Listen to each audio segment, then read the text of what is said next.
Look at that blue sky overhead. 79 degrees right now as we look over TBU, and we don't have a cloud in the sky.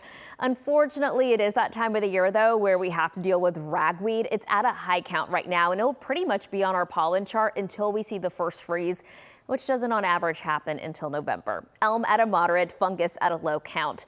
We also have to deal with an air quality alert that's in place for the Metroplex and surrounding counties, and this is because of high levels of ozone. High levels of ozone tend to decrease our air quality. It is forecast to be at a moderate, which is one step below good air quality. Groups with respiratory issues should consider limiting time outside. 78 degrees right now at DFW Airport. It does feel like 79, not a huge heat index. And let me tell you why. It's because we have low humidity. That low humidity right now, we're looking at dew points in the mid 50s. That makes it relatively comfortable. The higher that number is, the more moisture there is in the air. And the reason why it's low, well, we had a front come through yesterday, and right now we have an east wind at about 5. That east wind, northeast wind does help filter in some drier air across the region. Maybe you're headed out to Fair Park today for the fair. At noon, about 84 degrees. Between 4 and 5 this afternoon, close to about 90 degrees. That is pretty warm for this time of the year. 87 degrees around 6 or 7. No rain to talk about. Winds stay light out of the east to northeast. The UV index today at a 6. That is considered high, but it could be higher. The highest it will be is around midday. So sun protection is going to be needed if you're outside and out of the shade. High temperature today makes it to 90 degrees for Dallas, Fort Worth, and in Denton. Normal is 84. So we're trending about 6 degrees warmer than what's normal for this time of the year. But that is cooler than yesterday. So a good check mark on in that category.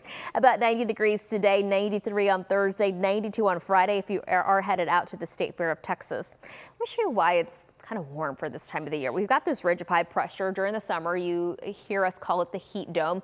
That's not going anywhere. And because of that, it's going to stay warm through the weekend. Any storm systems will stay to the north of us. And because it has such a hold on our weather pattern, we don't see any significant changes until next week when we have a weak front come through. And even then, temperatures are not dropping all that much. We're also watching the tropics. We have 3 areas of interest. The first, it's a big one. Kirk is a Category 1 hurricane. That's just going to go out to sea.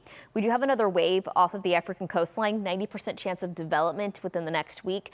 And we're also looking at this. This one would be the most impactful for us, even though it's not really going to impact Texas, and I'll show you that. But as of now, 40% chance of development in the next 7 days. Even if it doesn't develop into anything, it's still going to provide for some rain across areas of the Gulf Coast. Let me show you this. The end of the week, towards the weekend, we're going to start to see some of that onshore moisture coming in across Louisiana, areas of Florida. This is Friday now around 7 p.m. You see maybe some of that in South Texas, and we're going to see that potential for onshore showers along the coastline come this weekend. Otherwise, we're not looking at a big rain potential. I mean, right now we're looking at maybe 1/10 of an inch along the coastline, and we've got nothing for North Texas. It's unfortunate considering that we are seeing our drought condition worsen over the next couple of weeks, especially when you consider that we don't have any significant rain chances in the forecast. Temperatures will stay in the low 90s through the weekend, 80s next week, a little bit closer to the normal for this time of the year, but still warmer than what's considered normal.